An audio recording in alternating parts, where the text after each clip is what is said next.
This video is brought to you by Hawkland Photographer's Clothing. In this lesson I will teach you about Aperture. And we already talked a little bit about Aperture in the previous lessons. If you haven't checked them, check them out. And in this lesson here, it's all about Aperture. Aperture, again, is in your lens and it balances how much light gets onto the camera sensor.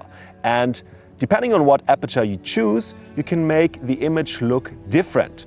It, of course, also balances how much light gets on the sensor. So if an image is brighter or darker, you can do that by the aperture. But it also has another effect on the image, and that is called depth of field. And I will do that and explain that and show you that in this scenario here. I have my camera here on the tripod, and if you don't have a tripod, you can do it handheld as well, but it's much easier and better to see with a tripod because you don't move and you can see the exact same image after each other and see the effect of the aperture. And I would say just get started and let's see what effect the aperture has on your image. Okay, I'm now playing the zero game. Most important thing is I have here again the 55mm f1.8 lens, so a longer lens with a very open aperture. f1.8 is a very open aperture. Everything with the aperture is always the f thing. That's what you learned in the previous lessons as well. And f actually stands for focal length. So the f means 1.8 is the fraction of the focal length. So let's say easier number f2.0. So when you have a, let's say 50mm lens, not 55mm, but 50mm lens, and you have a aperture of f2.0, it means 50mm divided by 2, which is 25mm. So the diameter of that aperture is now 25. That's what it actually means. Again, f2.0 on a 50mm lens is 25mm diameter. And that is what the aperture is. And that's why f2.0 is open and f22 is closed.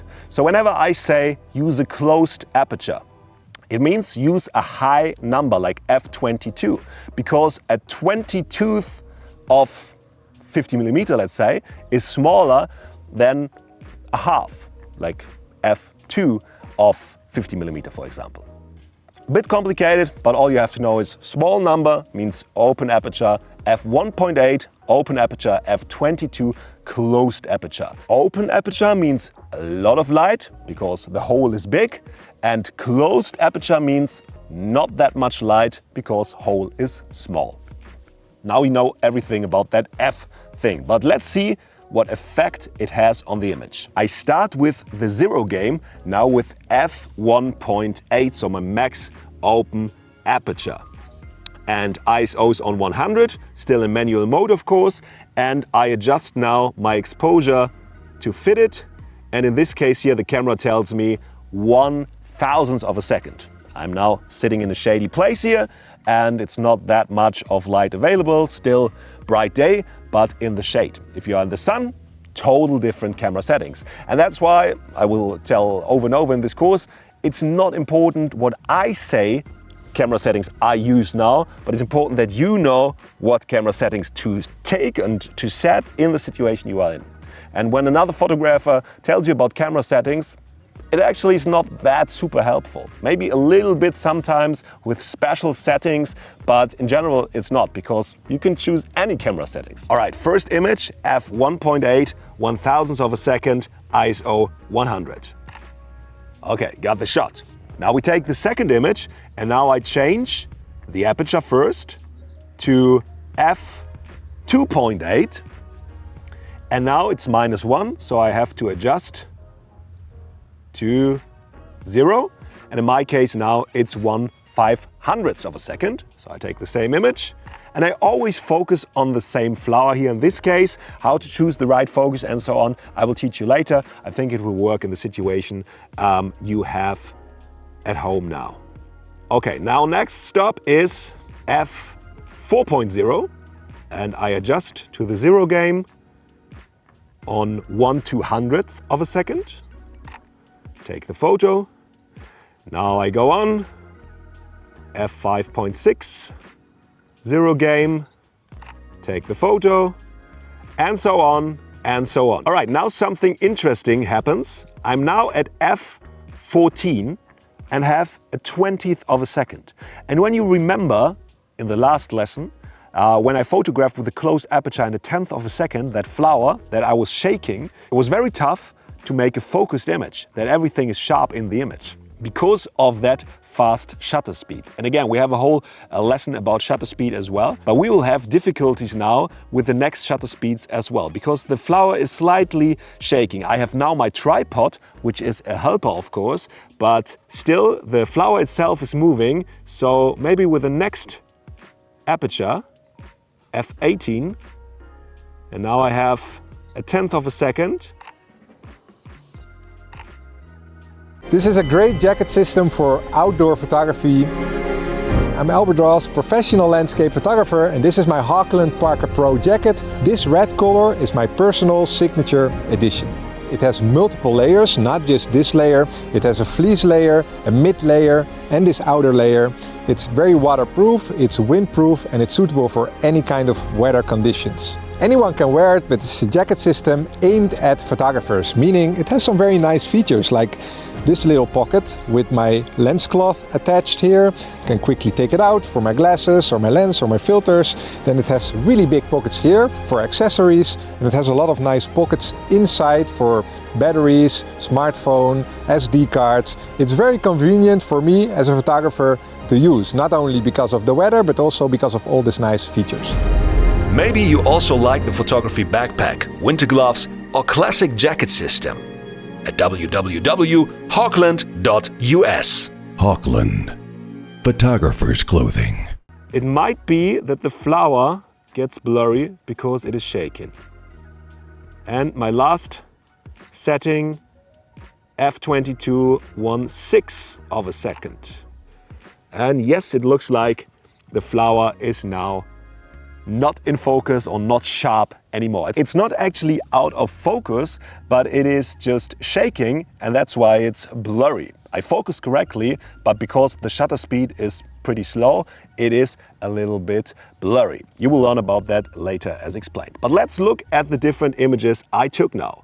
f22 now backwards until f1.8. Was photographing on the tripod, and as you can see, the more open the aperture gets, the more blurry the background gets. And also, not only the background, but as well the foreground. And that is called depth of field. It means the area gets less sharp the more open your aperture is. So when I use an f1.8, I have maybe only this much of distance in focus. So when in this area here a flower is, then it's sharp. But when it's here in the front, or when it's here in the back, it's not sharp anymore. And the same with the focus. If my flower is here, but if I focus here or a little bit in the back, it's not in focus anymore. That's because of f1.8. The aperture is open, a lot of blurriness in the image. And you actually call that bokeh. It's Japanese and it means just beautiful blurriness. And in photography, we call it bokeh. So whenever you want to say, it's a very nice blurriness in your image, you say it's a nice bokeh. Or you can say to your own image as well, I took a nice image with a good bokeh. And that just means it has a nice blurriness to it. So what you have to remember is, whenever you want a nice blurry background or nice blurry foreground as well, you use an open aperture. But then again, you have a downside because you will have a lot of light on your camera, and like in strong sunlight, it can be difficult to photograph with an open aperture to get a properly exposed image. Then you might say, okay, but when I want everything just to be in focus, then I close the aperture and always shoot on f22. Yeah, maybe in a landscape situation you might think that could be correct, but there is a downside as well. Not only do you have less light and then maybe need a tripod because you cannot photograph handheld anymore because everything gets shaky then, but there's another thing which is called diffraction blur. And it appears when your aperture is very much closed, like with f22, f20 and so on. And when your aperture is very closed, so the hole is very tiny, you get a diffraction blur, which means everything in your image gets slightly blurry, just a little blurry. And when you compare like an f8 next to an f22 image, you will see a difference all over the image in the details when you zoom in a lot. It's not visible for non-photographers and for people that don't look for it, but there's actually a little detail and quality difference. So I would tell you to avoid using f22 and f20. f18 is most of the times okay, depending on the lens, but f22 apertures I will only use as a backup solution when I have to, when there's no other option, when I want to make it very dark and I have no other option to control the light, then I would use f20, f22. And on the opposite, f1.8 and so on, I will always use when I want to achieve that nice, bokeh-licious, blurry look. That's actually what Aperture is all about. So you can both control the light with the Aperture and control the blurriness and look in your image. My exercise for you is to try out the same exact scenario like I have here right now. Put your camera on a tripod, low angle, look for something to photograph like a flower and focus on the flower, manual mode, and then try out all the different aperture settings you have in your camera after each other. Start with the max open aperture, f1.8. In my case, it might be with your lens and your camera a total different aperture, like f2.8, 3.5, something like this, the max open aperture. And then all the way with the different settings to the maxed closed aperture, like f22, with some lenses even f36 or something. Just try it out with your lens. And of course, always adjust the other camera settings, that you have a properly exposed image. You play all the times the zero game. Always try to get on the zero. It's a great exercise as well for your hands and your fingers to find the right camera settings at all the times. The more often you do it, the more easier it is. And then observe the image, analyze it and see how the image changes when you change the aperture. Not only the blurriness will change, but something else as well. I already said it in the course, but you will find out when you look at your own images. Wish you a lot of fun and see you in the next lesson. This video from my beginner's course Simply Learn Photography from 2023 is part of my photography legacy. Over a period of 5 years, I will publish my courses from learnfromben.com for free and with ads here on YouTube. So everyone can benefit from my knowledge regardless of budget. So subscribe now to the channel and spread the word.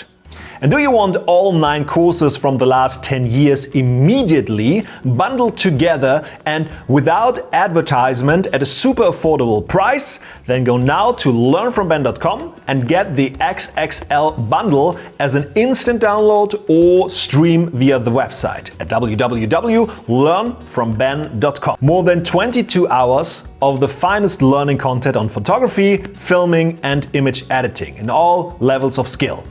Link is in the description and in the comments below. And also check out the sales section with my signature tripods and D-filters and books. Everything is on sale up to 60% off, as long as stocks last. Thank you for your support. Videos from the courses are published every Friday at 5:30 p.m. German time. My name is Jaworskyj and I wish you all some really good photos.